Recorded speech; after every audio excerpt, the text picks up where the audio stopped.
my story at Maryland started my senior year of high school. The coaches here at the time, they needed a punter, and they said, "You want to come up to visit?" So I said, "You know what, I'll give it a shot." I came here, played 5 seasons. It was the greatest decision I ever made. 2 years ago, I kind of saw the light at the end of the tunnel, and I knew that this wasn't going to last forever.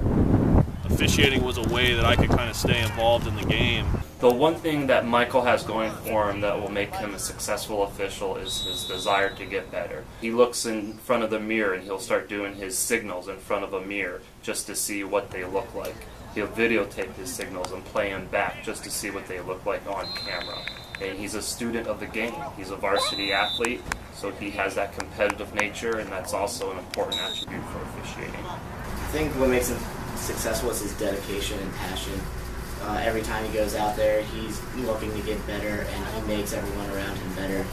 I've really learned a lot from him based on just video breakdown and how he goes about preparing and actually reffing stuff. About last spring, I set a goal for myself to make it to nationals and officiated the National Flag Football Tournament in Pensacola, Florida.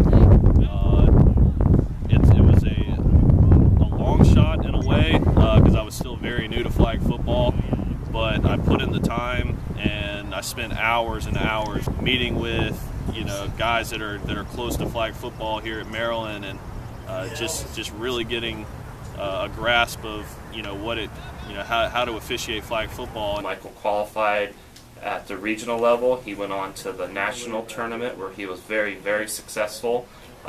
Didn't get the last game he wanted, but for someone who's only been officiating for a year, he did an outstanding job.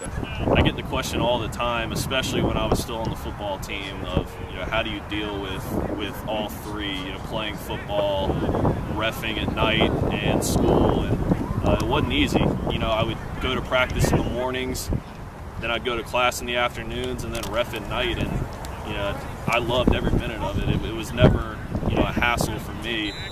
I truly see myself one day officiating the NFL, and I'm going to work as hard as I have to get to that. And I have short-term goals and I have long-term goals, and the long-term goal is to officiate in the NFL. His road to the NFL, I think, is very promising, and of all the All-American or past students that I've had, he is probably one of the most driven to get to the NFL. He has the drive, he has the ability.